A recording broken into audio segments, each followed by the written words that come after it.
Welcome to Marketing MASH, brought to you by themarketingscope.com. I'm Eric Vidal with the Marketing Scope, and today we have Troy Burk, the CEO and founder of Right On Interactive. That's right. So Troy, tell us what Right On Interactive does, first of all. Yeah, absolutely. So we are a customer lifecycle marketing software company. And essentially what that means is that we help our customers win, keep, and grow more customers. And there's some similarities to marketing automation, but it's much more than that, right? It is. So it's looking at the entire journey someone would have with your brand. So from initial attraction all the way through brand advocacy. So what are those different life cycle stages that you would have? And then plotting those customers and thinking strategically about different campaigns and programs and potentially even product innovation that you can apply to these stages to move people across the different stages. Well, let's talk about the different stages, because in marketing, a lot of times, different marketers, whether it be the email marketing person, the social media person, the lead gen person, the PR person, they have different KPIs. And so you're helping a lot of companies look at the different stages of the customer life cycle and helping them increase or improve those for each phase. Is that correct? Oh yeah, absolutely. So, and the platform helps through that process as well, right? It sure does. Yeah, so, an email marketer would say, hey, I'm being evaluated today based on opens and click rates. And I'm going to do everything I can to increase opens and click rates. At the end of the day, the CEO, the CFO is going to say, how's this impacting revenue, right? Sure.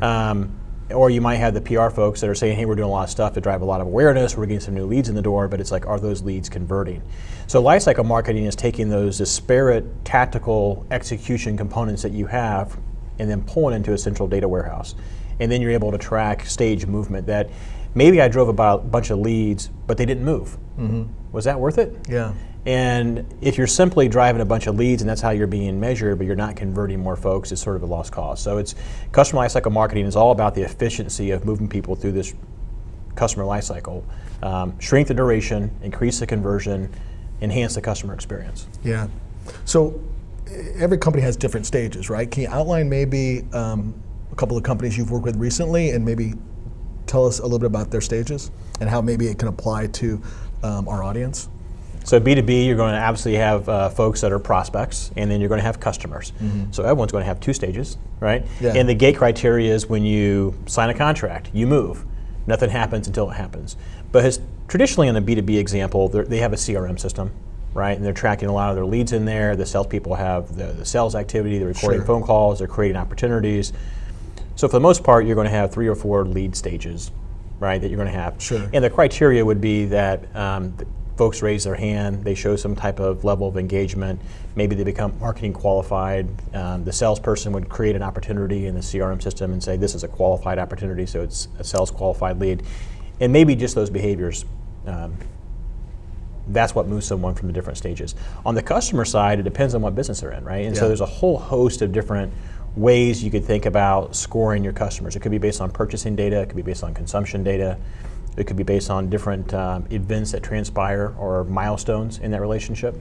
I have some notes here based on a presentation that I saw you give at an event, and you talk about universe, attract, convert, onboard, expand, and then appreciation. Are those traditional phases for a B2B marketer?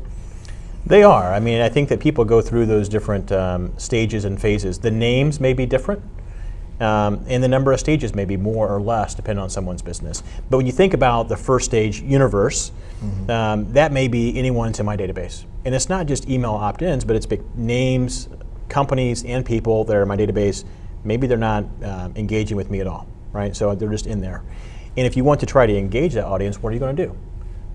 Well, I might call them, I might email them, I might send them direct mail pieces, and the goal would be, how can you stimulate some interest? How can you get them raising their hand and responding in some way, shape, or form? The second area we talk about that you had mentioned there is the attract stage, right? And so that at that point, they've come to your website, they've downloaded some information, they have seen value in whatever you're offering them to give up their name. Mm-hmm. And you're going to focus a lot more around thought leadership. This is who we are. You're going to try to help them understand these are problems that people typically have that come to us. they're going to start inquiring more about your brand, engaging more with you, so you're going to have more thought leadership pieces. Maybe that's infographics, maybe it's videos, perhaps it's you might host certain events for them. And it's all around trying to understand them more and then help map how your company solves that problem. Okay. Convert stage is when the sales team gets engaged, right? Yeah, So that's hey, sales is engaged, they're calling, they're talking to them, they've created an opportunity, they've identified the different influencers in that organization, and marketing may back off, right? Yeah. At that point in time, perhaps you're not sending a whole series of nurturing emails to them saying this is what we do. They're already talking to your salesperson. So that's pretty typical in a B2B environment on the lead stages is names in my database, folks that are engaging with me, folks that are talking to my sales team. Those names are pretty universal, but they can change. You can change it up. On the customer side, that's where I see the challenge. And when I talk to a lot of B2B marketers, yeah, that's the challenge because getting them to be a customer, then you onboard them, but then that next process is getting them to that next level, right? Trying to go deeper and wider into the account, etc. That's where there's more possibilities, I think, but it's harder. Yeah, so we work with a lot of distributors, right? And distributors say, okay, we have a couple fundamental challenges we want to address. One is we sell millions of SKUs, and we may have several different product categories. We have a sales team, maybe it's a direct or it's a indirect sales organization, straight commission sales guys trying to rep these products. They don't know all the products the distributor has, right? Maybe they've been selling the same product line for 20 years, and they work their single base of customers. They're not expanding that share of wallet. So the distributor wants to say, how can we make sure that we're maintaining brand integrity, we're including the salesperson, and we're educating our customer on all the things we carry. So I've got a net new customer, you need to onboard them, but you also need to educate them, right? This is who we are, this is what we do, here's the products and services that we offer. You bought this product, you probably like this product, right? And so it's pulling in that purchasing data and leveraging that to segment your audience to give them very relevant information to help strengthen that relationship. The CMO, for the most part over the last few years, leads, especially from a B2B perspective, right? That's very important to them. But I mean, you were telling me earlier that they're looking very closely now at the customer experience. And talk to me about that. Yeah, in years past, a CMO was evaluated and their KPI was drive more leads. Yeah. And so they're going to put all their attention, effort, energy, and budget towards driving more leads. And I think people are realizing today that the customer is pretty important, right? And the customer, they have the power. If your customers don't like you, they're not going to say good things about you. If they do like you and they say great things about you, it's going to drive more leads. So it's almost thinking about marketing in the years past. It was, hey, we're going to start with this big funnel, we're going to get a bunch of leads, we're going to crank them through this whole thing. Today, it's almost going the opposite direction. Yeah. I'm going to start with my best customers. I'm going to have a phenomenal relationship with them. I'm going to engage them on a very deep level, and they're going to help me promote my brand. And plus, I mean, you see all the stats. I mean, it takes so much more marketing calories to get a new customer, and that new one, than just to keep your customer and help grow them. That's right. That's right. So CMOs have this huge opportunity, right? I mean, VPs of marketing and marketing directors, it's that who owns this customer experience? Does it belong in IT? Does it belong in marketing? Does it belong in service?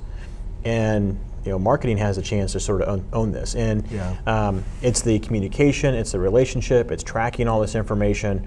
So you're seeing a huge shift in marketing owning this customer experience. And to own it, you have to define where are people, right? The first thing is I need to understand who my customers are and where they are and what's of interest to them, how are they engaging. You also want to try to figure out if we have folks that are stuck in a certain stage, how do we innovate? How do we move them to the next level? It's not just sending an email campaign. Yeah. It could be that you need to create a whole product category. If I have a big portion of my list that's stuck in this area and they're not moving to the next level, is it because A, they're the wrong people? Yeah. Is it B, I don't have the right messaging? Is it 3, I don't have the right product? Right? And so now you're taking not only sales, marketing, and service, but you're putting product and innovation into that mix. And listening to the customer as far as what's important to them is going to allow companies to sort of move to that next level and beat the competition. Yeah, and sales and marketing obviously are working a lot closer, but now it's sales, marketing, product, and service. Yeah. So give me a real life example though. I mean, I know you work with dozens, if not hundreds of companies. Yeah, so recently we worked with one of our clients. They're a Fortune 15 company, and we went through this big implementation process. And it's always fun once we get the lifecycle stages set up and we get all the different databases coming in, and then we plot this on the lifecycle map, and you can see where everybody is. In this example, they had like 35-40% of their database was stuck in this one stage, and it was called adoption. And for them, it was about... And so is that an early stage of the customer lifecycle? It was like the third stage. Third stage. And this was strictly on just customers. This was not looking at stages for leads. It was just the customer aspects. They had signed a contract and they're trying to nurture them through this process. And for them, it was around utilization of this product. We want our customers to use our product. If they use our product, we can invoice them, we make more money, the customer is satisfied. But they were stuck. They were stuck in this adoption stage. So the CMO looked at the lifecycle map and said, okay, why do we have so many of our customers stuck in this stage? How do we move them? And as an organization, how do we align ourselves and how do we pull resources from all these different departments to solve this fundamental challenge? And we're going to create this quasi group called the adoption group. It's going to focus on that. So what do you mean inside the organization, inside the marketing group, they created this? Marketing, technology, I mean, from all different areas saying, what do we need to do? And so there was, we're creating some video tutorials, and we're going to create some workflows within, internal operations. We're going to, on the client services success side, help them educate the customers on, hey, when you sign up, here's what you can expect, step 1, step 2, step 3. And also, evaluating who's in here. Are these the folks that are the right customers? Are we paying a lot of money to attract these folks? Are we commissioning the sales guys to get them in here and they're not moving just because they're not the right fit? So there's a portion of those. Then there's a group that they just weren't onboarded the right way. Yeah. Interesting. Thank you for sharing that. Yeah. So if people want more information, more examples, I know you have an ebook, and so at the bottom of this video, you can go ahead and click on the link and download your new ebook, right? That's right, yep. So it's Lifecycle Marketing 101. Perfect. And it's a nice little workbook that walks you through in pretty simple terms on what lifecycle marketing can do for your business. Great, thank you so much, Troy. You're welcome. That's it for this episode of Marketing Mash. You can share your thoughts by following us on Twitter and Facebook. Subscribe to our podcast to keep up with the show.